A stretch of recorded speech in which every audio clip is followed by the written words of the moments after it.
Hello friends, in this video we are going to see from association mining to the correlation analysis a pattern evaluation measures.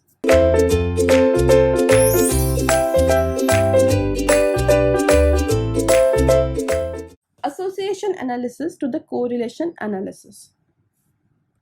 A pattern evaluation. A association rule algorithm tends to produce too many rules. Many of them are uninteresting or redundant. Redundant if A, B and C goes to the D and A of B goes to the D have a same support and the same confidence. So interestingness measures can be used to prunk or the rank the derived patterns. In the original formulation of association rules, support and the confidence are the only measures used. The application of interestingness measures are: first is we select the data, then whatever the selected data we have, we pre-process it. After pre-processing that data, we perform the mining on that. After mining, we get a different patterns to that item set. After getting the pattern, we perform the post-processing with that, and then we form the actual knowledge. This is the application of measures. Now, computing the interestingness measure. Given a rule x goes to y, information needed to compute the rule interestingness can be obtained from a contingency table. In a contingency table for x goes to y, we have x with a x bar, y with a y bar, x with a y we have f11 which is a support of x and y, x bar with a y we have a support of f with a 0 1, then x with a y bar we have a f with a 1 0, and x bar with a y bar we have a f0 0. So which is used to derive the various measures like a confidence, a lift, a Gini, a J measures. Using this transaction T, we can calculate the different measures. Now we'll see one by one. There are some drawbacks of a confidence.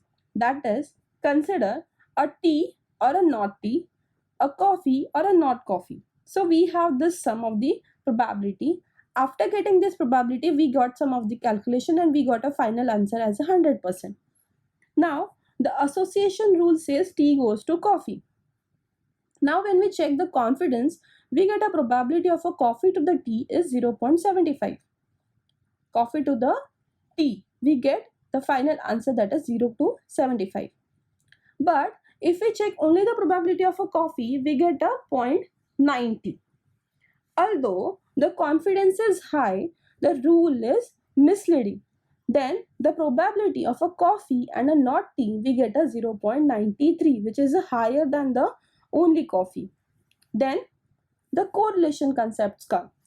The two item set such as A and B are independent.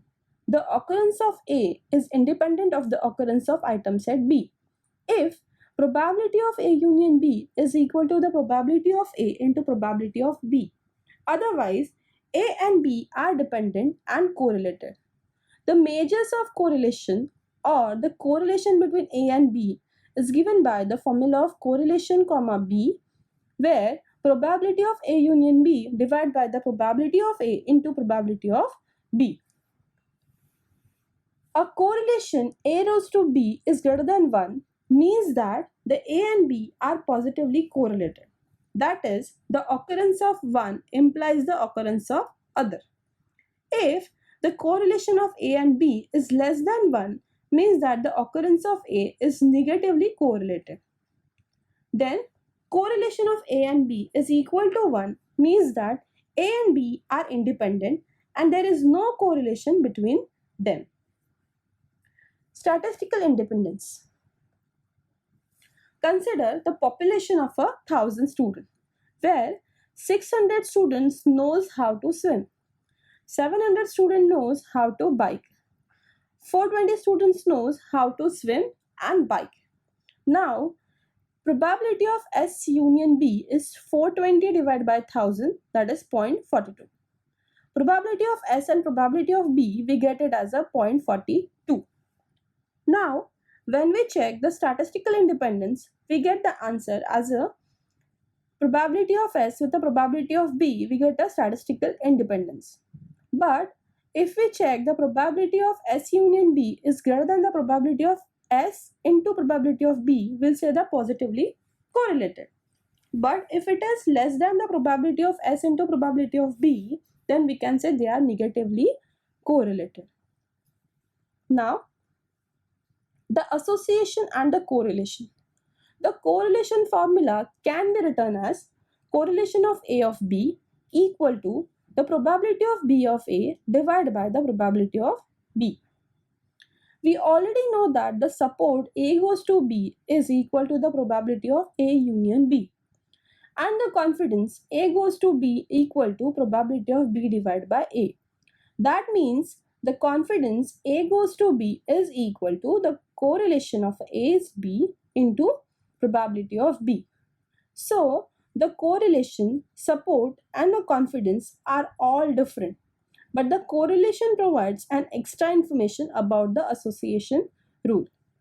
We said that the correlation A comma B provides the lift of association rule which goes A to B. That is, A is said to increase or lift the likelihood of a B by the factor of a value written by the formula correlation A comma B.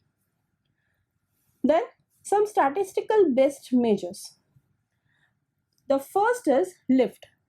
To calculate the lift, we follow probability of y divided by x divided by p of y. To calculate the interest, we use the formula probability of x comma y divided by probability of x into probability of y. Then PS equal to probability of x minus y minus probability of x into probability of y. Delta minus coefficient, that is standard deviation minus coefficient, we got the answer as probability of x comma y minus probability of x probability of y divided by the root of probability of x 1 minus p of x probability of y 1 minus p of y. These are the formula they have given to just perform the statistical based measures. Now first we'll see the correlation with the help of lift.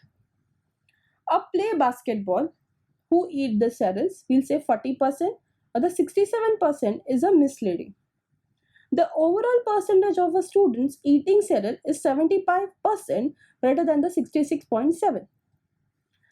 Play basketball not eat the cereal, that is 20%, and 33% is not accurate, although with a lower support confidence. Measure of dependent correlation event is lift, that is P union B divided by P of A, P of B. So after getting the lift, that is B of C, we get 2000 divided by 5000, 2000 divided by 5000 divided by 3000 divided by 5000 into 3750 divided by 5000. So we get an answer as 0.89. This is when we eat a cereal. Now, when we not eat a cereal, we get an answer as a 0.1.33. Next, one of the example for the lift of the interest. If the lift, whatever the answer we get, if the lift is considered less than 1, so we can say it is negatively associated. Next example we'll take for the standard coefficient, which is analog to the correlation coefficient for a contagious variable. Now see this table, we have got some of the value and which giving you the final answer as 100. After performing the standard deviation formula with the help of different probabilities, firstly for this table we are getting an answer as a 0.52, and for this table we are getting an answer as a 0.52. That means for both the tables we are getting the same coefficient for the both of the tables. Next is, there are lots of measures proposed in a laterals. Some measures are good for the certain application but not for others. Which criteria should we use to determine whether a measure is good or a bad? What about a prior side support based pruning? How does it affect these measures? So we can use this formula, and through this formula we can calculate the different measures and we can check is the R analysis is correct or not. Now the summary. A frequent pattern mining. The support of item set I is defined as the fraction of a transaction in a database T, where T1 goes to the Tn that contains the I as a subset. Support of A goes to B is equal to the probability of A union B. In that, the relative support, the item set support defined in the above equation, is sometimes referred to as a relative support. Absolute support means whereas the occurrence of a frequency is called as an absolute support.